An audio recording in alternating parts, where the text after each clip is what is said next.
Anyway guys, magandang hapon sa inyong lahat. I am Chin Rodriguez, pamasigurasyon of Free Dealer Uzo at Reader. So ngayong hapon na to, tignan natin ano kayong sabihin ng ating mga gabay. So this is a special pasilip, no, para kay Ma'am Elma.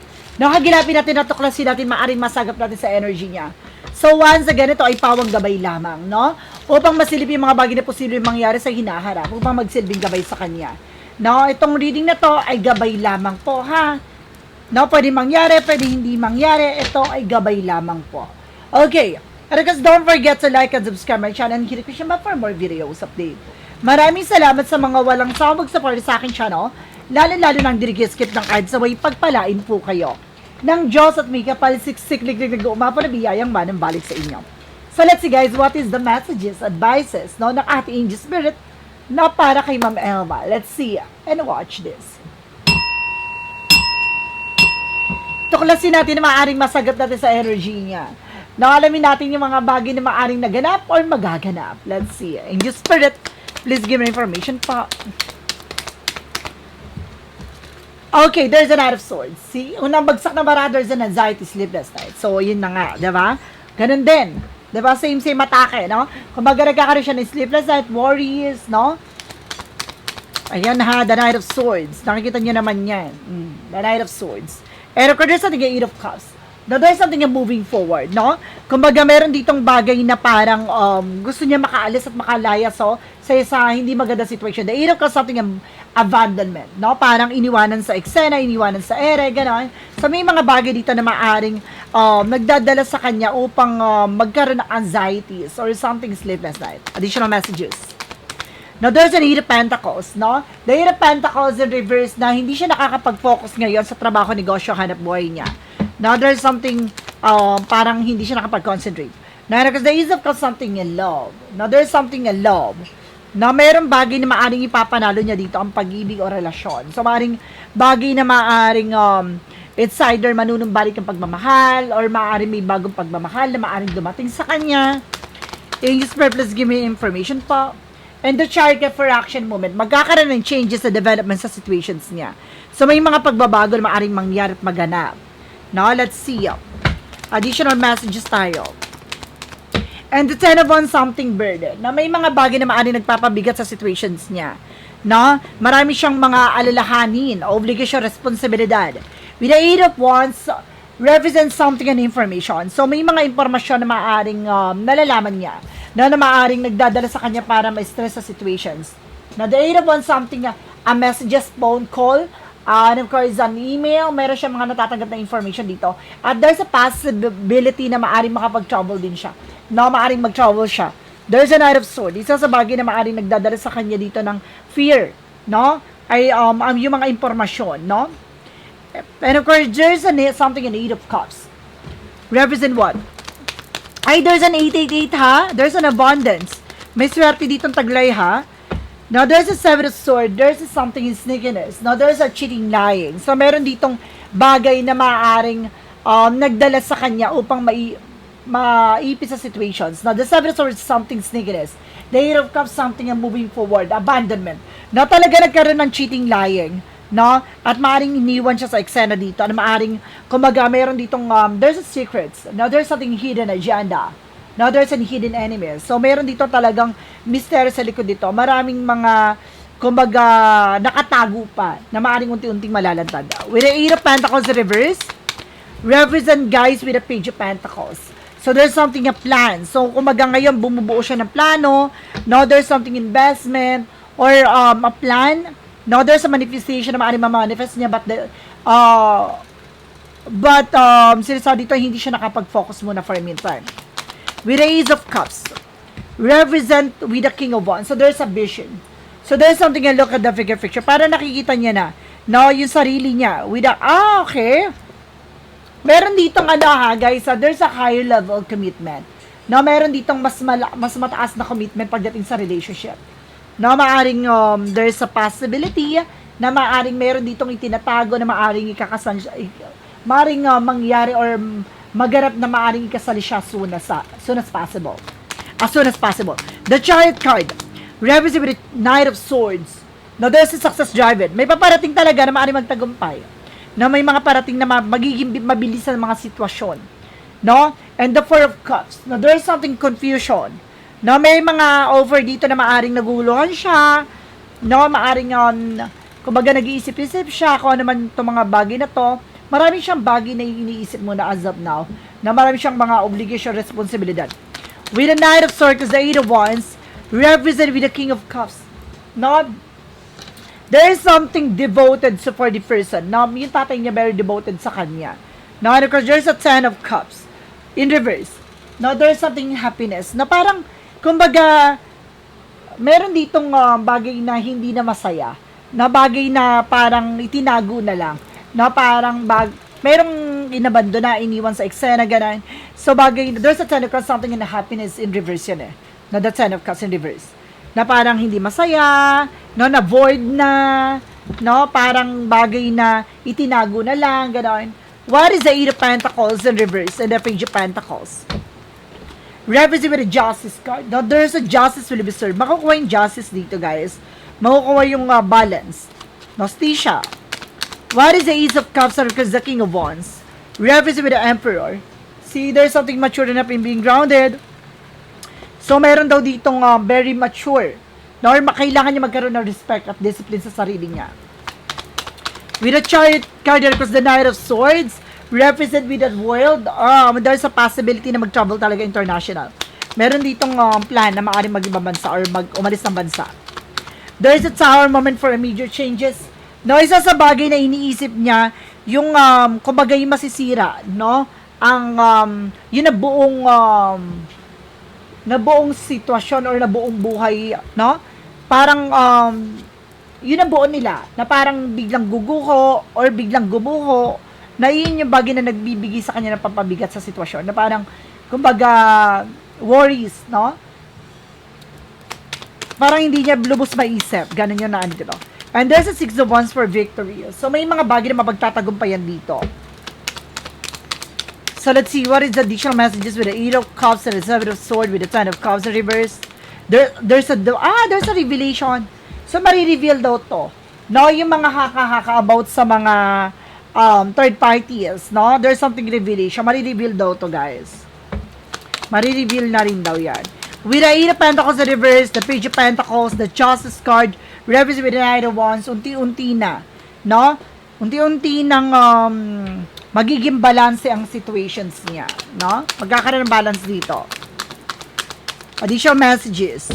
Reverse with the Six of Swords, there's a transition. Unti-unti rin di siya makakalis dito sa hindi maganda situation, sa issue. Makakawala din siya dito. No? And there's the Sun card, the truth comes out kasi may mga bagay na lilitaw at lilinaw dito. No? At magiging positibo ang kalalabasan.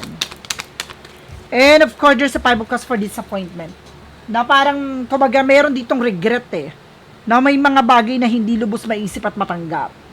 No? Ito ha. Let's see. Doon tayo sa questions. Na regarding sa kanya kay Ma'am Elma, alamin natin, no? Kung ano man yung mga bagay na maaring masilip natin pa, no? Na may konektado sa kanilang relasyon. Ano ba talaga yung status, no? Ay, there's a judgment. There's something, a wake-up call. So, there's something warning. And the Devil card, something demonic. Now, there's a Queen of Swords. May babae nga talaga. Na may babae dito, kumbaga, involved sa eksena. Na there's an obsession. Something like that.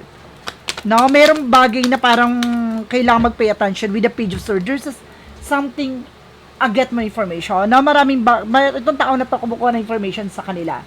So, talagang, may something na, iba yung energy. Kasi the Devil called something demonic or toxic. Na mayroon ditong toxic na, merong bagay na kailangan na makawala sa situations. Additional messages.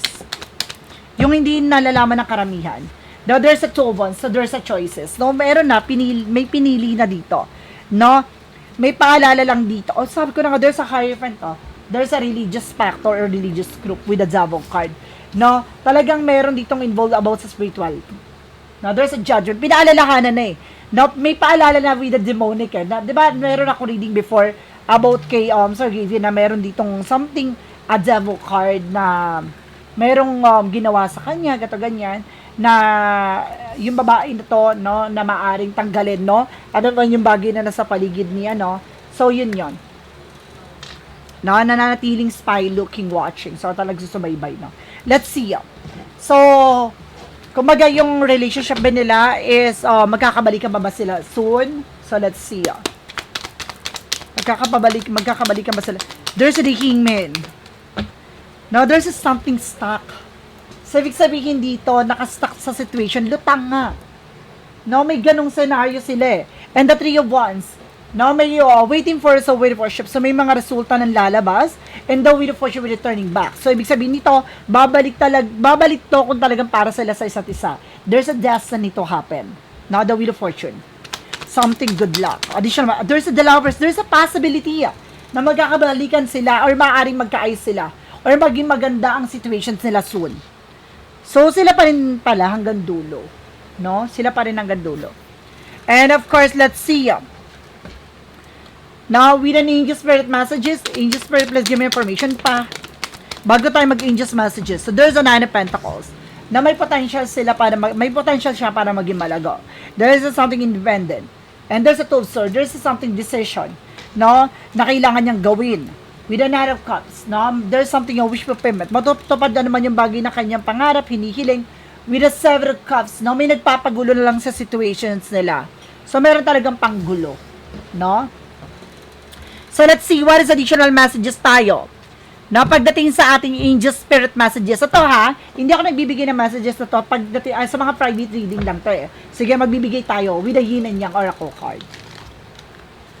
With a Yin and Yang Oracle card, malay natin, baka makapagbigay dito ng information na maaring, kumbaga tumugma. Merong guilt and sabotage. No, meron ditong may galit at sabotage talaga. And there's a toxicities. Nakatangihan, there's a toxic pattern. No, may kadena dito na parang nakatali, na parang very toxic na. What is the magic of her messages?